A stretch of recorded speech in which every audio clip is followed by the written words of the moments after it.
I am suspicious of my wife and my friend's behavior. I want to check her phone. Am I the a-hole? My wife, 30, female, and I, 32, male, just returned from a long weekend camping trip with two other couples, friends we've known for years. We had a great time, but something happened the morning we left that I can't shake. We were all backing up, getting ready to head back home. I was loading our car when I looked up and saw my wife and my friend. They were at the campsite several feet away. She was bent over to pick something up, and in that split second, I saw him reach out and squeeze her hip, sliding his hand down her ass. My wife quickly pushed his hand away, but she didn't look upset. She was smiling at him, almost playfully. It all happened so fast, maybe a second or two, but it felt like I'd been punched in the stomach. I glanced around, but no one else seemed to have seen it. His wife was busy packing up their car, and the other couple was further away, chatting about the ride back. The drive home was quiet. My wife tried making conversation, but I couldn't focus. My mind kept replaying that scene over and over. When she asked why I was so quiet, I lied and said I was just thinking about work. The truth is, I was in shock. I didn't want to bring it up. If I mentioned it, she might try telling me I was imagining things, that I was being ridiculous. The rest of the day, I felt like I was just moving on autopilot. I barely slept last night and can hardly focus at work today. My mind keeps racing, questioning every detail. Aside from what I saw, the rest of the trip was great, and nothing seemed out of place. A part of me is wondering if I read the whole situation wrong, but the look on her face, that smile, was too friendly, too casual for something that crossed a line like that. I love my wife to death. We've been together since freshman year of college, and I've never had reason to doubt her. She's my best friend, but now, for the first time, there's this knot in my gut that I can't untangle. I've never been the type to snoop. I've always trusted her completely. But right now, I'm sitting here wondering if I should check her phone. It's password protected, so even if I wanted to, I don't know how I'd do it without her finding out. This is eating me up, and I know I need to do something about it. Would I be able to go through her phone? And even if I wanted to, how can I if it's password protected? Wow. This is a horrible situation to be in. For one, I absolutely understand your shock and inability to do something at the time because, well, it's just so overwhelming to see your wife in a situation like that. I'm pretty sure at some point you must have questioned yourself. Did I really see that? Did that really happen? Was I imagining it? It's just something so egregious that it shakes the foundation of your whole world. This is your wife and your friend. Now, regarding her phone, if it's password protected and you don't have the password, I don't see how you can get into it. However, I would do whatever I can to find any way to get information. Something like what you saw would be burnt in your retina, so I'm not going to question if it happened or not. You know it did.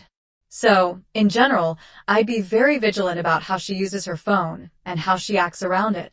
And if at some point I get the chance, yeah, I'd probably look through it as well. But I wouldn't confront her right away, because you have nothing to bring to the table except something you saw, and she could gaslight you, which would lead you nowhere but to make her better at hiding it. What do you guys think? Let me know in the comment section, and now let's check out the community comments.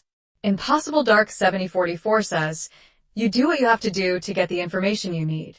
You saw what you saw. If she was offended by it, she would have raised hell, but she did not. This is reason enough to dig deeper. Never show your hand until it's time to lay your cards down.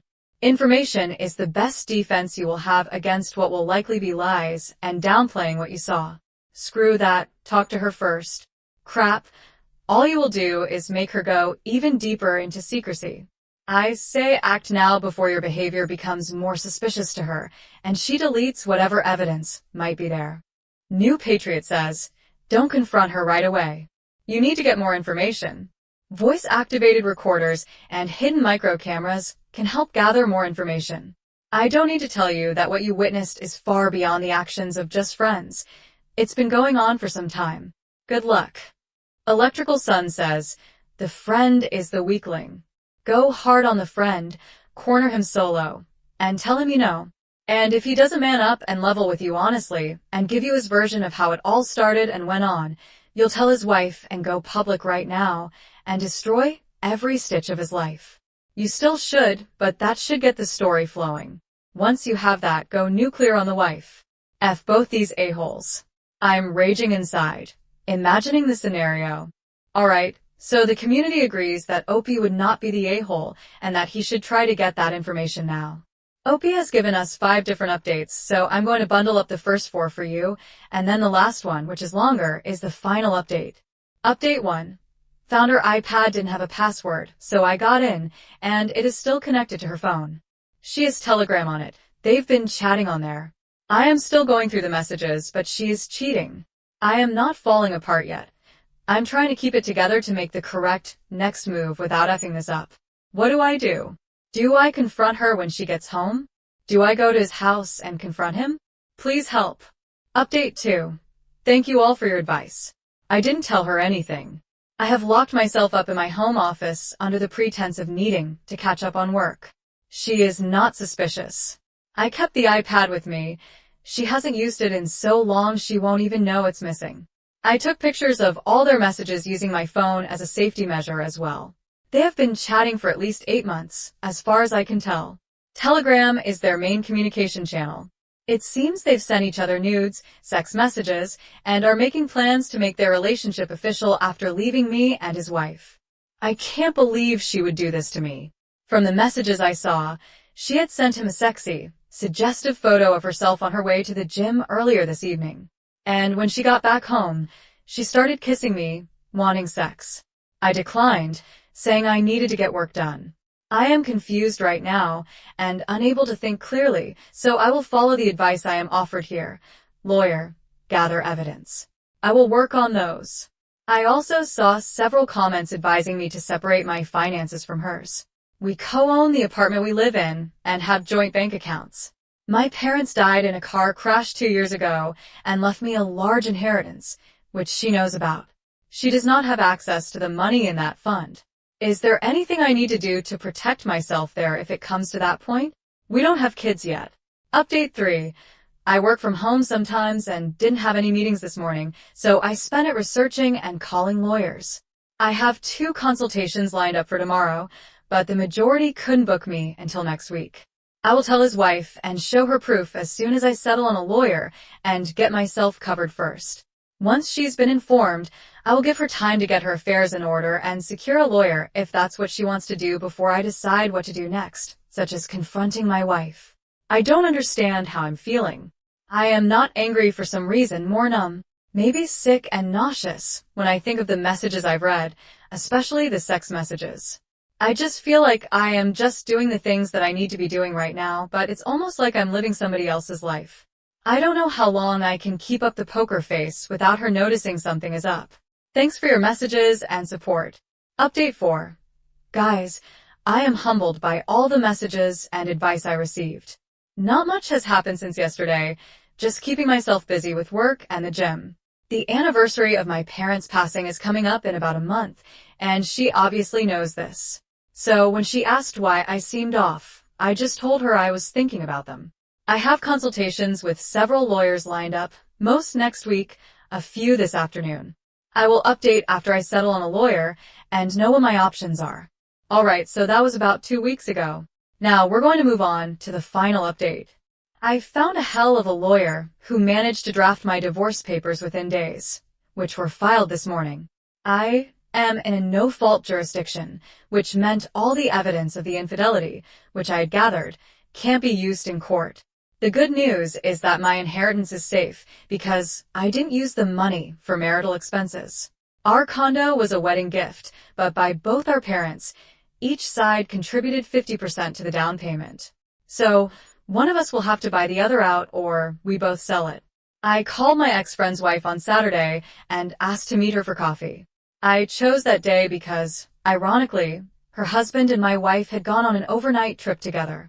I found out from their messages on the iPad that the lines they were going with were, my wife was staying at her sister's for the weekend to help with the kids while her sister's husband was away on a business trip, and her husband was going away for a work-related project. The truth is, my wife and her husband were taking a trip out of town together and were staying at a hotel, all paid for by the Kazan, NOA himself. I showed her their messages on the Telegram app, pictures included, All of it. She told me she noticed him feeling distant and withdrawn a few months ago. She thought it was just work stress and had no reason to suspect he was cheating. Finding out that her husband was, in fact, cheating and with my wife, who is also her friend, came as a blow to her. We chatted some more, and I gave her my lawyer's number as she considers her options. Sunday night, my wife returned from her sister's house. She walked through the door and greeted me with kisses, saying she missed me. After she had spent the weekend with her lover, her ability to compartmentalize is almost diabolical. I sat her down and told her we needed to talk. I had the whole conversation recorded without her knowledge, following my lawyer's advice. I live in a one-party consent state. Here's how it went. I asked her to promise to be honest with me. Of course, baby, she said, but she was nervous. Then I asked her a series of questions. Do you love me? Yes. Are you happy with me? Yes, of course, baby. Have I been a good husband to you? Do I treat you right? Yes and yes. What the hell is going on, please? Okay, have I ever done anything to hurt you, whether physically or emotionally? No, of course not. What the F? Okay, so if you're happy with me, then why are you cheating on me? She stared at me in shock for a good minute, and then immediately started denying it. This went on for a little while, and then I just told her to drop the act because I found out the truth. Eventually, she broke down and admitted to kissing a guy who had been hitting on her at a bar during a night out with her girlfriend a few months ago. I don't know why, but at this point, I started laughing because the whole thing was just absurd. She not only cheated on me, she had taken every opportunity she could find to cheat on me. I asked her if that was the only time she cheated. She swore up and down that it was the only time and that it was a moment of weakness, that she was drunk, and it had meant nothing. I said nothing. I gave her my lawyer's business card and said I filed for divorce. I hadn't yet. I wanted to talk to her just once to see if there was anything left of our marriage to salvage, and that if she wanted to reach me, she should call my lawyer. She cried, begged to apologize, and then, when I started packing a suitcase, she shifted to gaslighting me, saying I was throwing away everything we had over a mistake. Mistake, she emphasized, and the worst part of what she said was, I had no one else in the world. Why would I leave the only family I had left? This stung because I told her she was my only remaining family after my parents died, and there was no one else I could depend on. Only for her to throw those very words back in my face. I left that night to a hotel, where I am staying until I find a new apartment. Yesterday, I officially filed for divorce. Upset it. I didn't tell her that I knew about the affair with my ex-friend after she said she kissed some random guy at the bar. She ended up finding out from his wife. My ex-friend's wife confronted him and called her up as well and gave her crap. She was really upset when I told her I couldn't keep it in. I don't blame her. He really did her dirty. Her mom is sick, and she has been going out of town a lot to be with her. Instead of supporting her, he had been using that time to get with my wife. I also didn't tell her I knew about the affair because I was blindsided by her telling me she kissed a random guy at a bar. It may sound insignificant compared to the double life she has been leading with my friend, but in that moment, I think I started realizing how badly she wanted to cheat on me, and it was a shock. I was too angry to say anything to her without blowing up in her face, so I just left. It's hard to explain why, but it just made more sense to leave than to try and find out why she'd been sleeping with my ex-friend after I heard that from her. When I left the house, she kept calling me that night and leaving me messages. When my ex-friend's wife called her the next day and also confronted her husband, she stopped trying to reach me. It's been crickets from her since, and him too. I put two and two together, because around the time my ex-friend's wife messaged to tell me she confronted him and called her, I stopped getting calls from my wife. Well, Opie, good for you for staying the course, getting a lawyer, confronting her, and now you are on your way to being free. Also, for telling his wife about it. Now, there's one more thing I would do, but not to do your ex-friend a solid, but to actually nuke their whole relationship. Tell him that she actually also cheated on him. Don't tell him it was a kid in a bar, just tell him it happened, and that'll be enough. Thanks for sharing, Opie. And take care. Now, let's finish this video with a mood booster. This post is from the subreddit Malicious Compliance, and it's by user dark_fury_1982. You want me to help someone who doesn't want it? Sure, that'll go over well. This story happened over 20 years ago, back when I was in high school working my first non-family job. I worked at a restaurant that offered a buffet and pizza, a game room, and drinks. No, not one with pizza in the name either. The location in question no longer exists, so I feel more comfortable telling this story now. At the time, I, a 17-year-old male, was working on a Sunday. I was asked to work the bar open shift, from 9 to 4. Around 12 or 1, the closer would come in.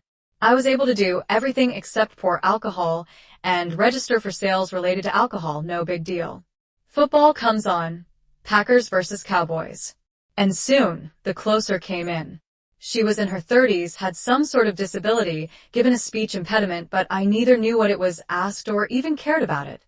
I had put in my 2 weeks' notice as I got sick of the closing shifts I would get, which should be until 10 p.m., but sometimes went past midnight, in violation of my work permit.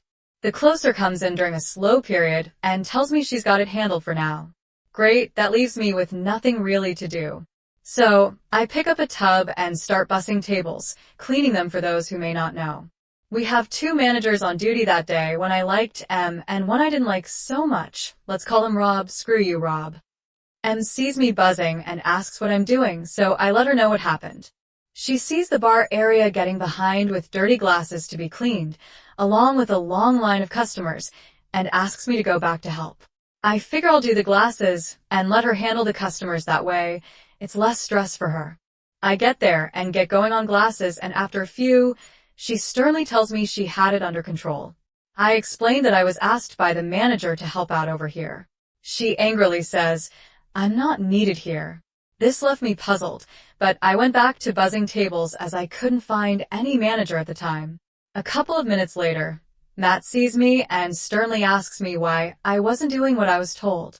I again explained what happened, that she asked me to help, but my help wasn't welcomed. I was trying to keep the peace between us and didn't want to look like I was doing nothing, so I was trying to help get tables turned over quickly. Since we went to having a host do seating, given how busy it got, I get told again to go back to doing glasses like I was, and together if anything else happens, so I go back. Knots in my stomach, for I knew a storm was brewing. Deep breath taken, I drop my tin off for the dishwashers and go back to the bar. Her line is at least a dozen deep, only 1 register, and no clear counter space for dirty cups to go, so I grab a couple of cups and start washing. But the next thing I know, a hand grabs my wrist. I turn over, and here it's the closer, grabbing me, angry at being grabbed like that. I say to her, "Don't you ever grab me like that with that kind of hostility. I was told to be here and to help you by the manager. I do not appreciate you grabbing me like that, and if you ever do that again, I promise you I will consider it an attack on me personally, and I will defend myself appropriately." At the end of that, Manager Rob comes around, grabs her off to the side, leaving me to manage the bar by myself. The patrons there who saw what happened sided with me, saying I handled it as well as I could have and that she was out of line. It was nice to have that validation, but it mattered not. A few minutes later, I get told to go home. Wait, what? Me? Don't get a chance to say my side of what happened? No, go home. If I leave, I'll never set foot in this store again. I say, given one last chance to do the right thing, I don't care. Go home. Fine, I went home. Rob didn't witness any of what happened earlier to my knowledge and sided with her and didn't even bother getting my side of the situation, so I left. The rest of the week, I was supposed to be closing the game room, 4 to 9. I called the next day after school, got the main manager, explained what happened, and said I cannot in good faith work the rest of my notice, given the hostile work environment that has come up. He thanked me for my time and urged me if I ever needed a job in the future, that I would have one there. Thankfully, I didn't need to go back, but it was still nice to know. Well, the patrons were absolutely right. You handled it the best you could, and then Rob just telling you to go without even asking you? Yeah, screw you, Rob. Well done, Op. Thanks for sharing.